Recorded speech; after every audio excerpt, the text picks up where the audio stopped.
I already rekeyed this gas cap lock. What I did is I purchased a motorcycle that had a separate key for the gas cap than it did for the ignition and the helmet lock, and I want to make the gas cap work with this ignition helmet lock key, so I don't have to carry two keys around. So as you can see, this key won't work in the gas cap, but this other key will. So this is the key for the gas cap, and I want to make the gas cap work with this key. So what you need to do first is remove this tumbler. And to remove this tumbler, put in the key that works. And the lock still won't come out. The tumbler still won't come out. So you have to take a pin and you have to push one of the keys down. You'll see it right there on the end. And when you push the key down, you'll be able to push this tumbler out with your finger. I'm able to do it now because I have already removed the pin right here that you see laying on this white sheet of paper. So I removed that pin already just for demonstration purposes. Okay, so this key works in here. I take a pin, push that pin down, and the tumbler will come out just like that. And then here you have all the keys. The point of this is when you look at this tumbler like this, you can't have any of those keys sticking out.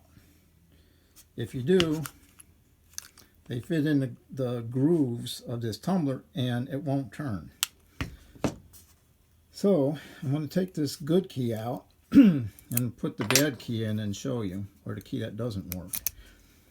You can see right here I have one pin sticking out right here.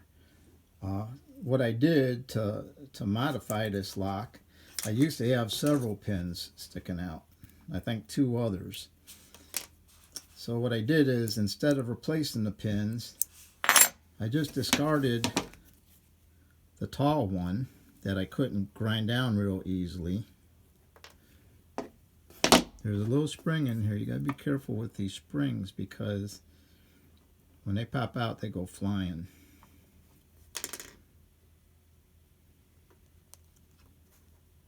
There's a little spring. So here's the tumbler now. Now when I put in the key that didn't work, well, what I did is the ones that were sticking up when I put this key in, just a tiny bit, they only have to stick up a hair.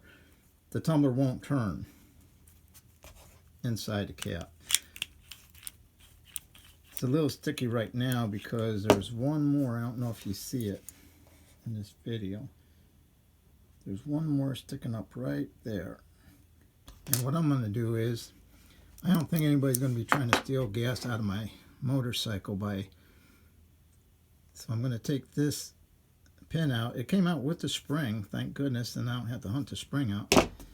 Now I put the key in there. That's good enough for me. They're nice and clean. The ones that were sticking up a little bit, I took a little file and filed them down. They only have to stick up a hair. I filed them down.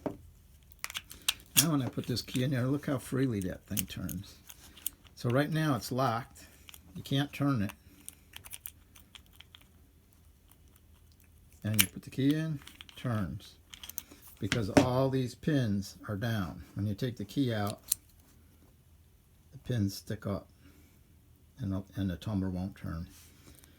That's about it. So to put this guy back together, all I got to do is, this pin is what holds the tumbler in there, so you don't have to do anything with it. Just put it back in there. I'm going to get that spring in there. Put this key, this pin back in.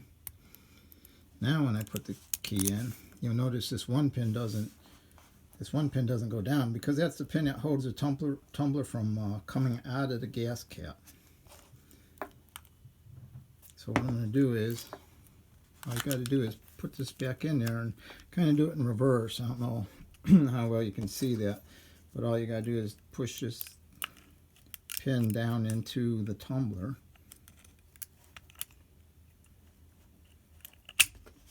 And it'll go back together.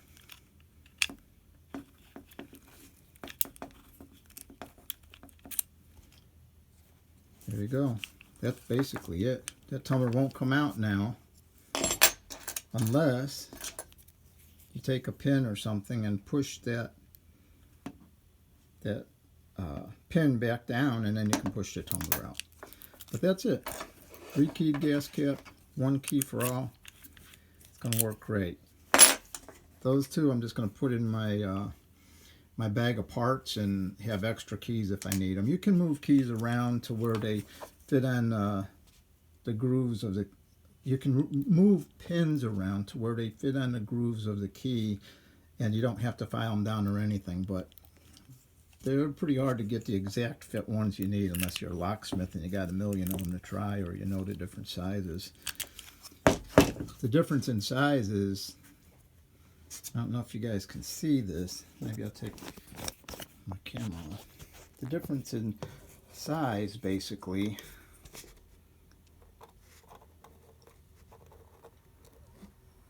can't really see it here, is the thickness of, I believe, this area right here on the top. How thick this area is compared to this area. You can't even tell the difference on these two, but they are different. And that's what enables them to fit on the particular grooves of a key to go up or down, you know. That's it, folks. Hope you enjoyed. Hope it helps you out.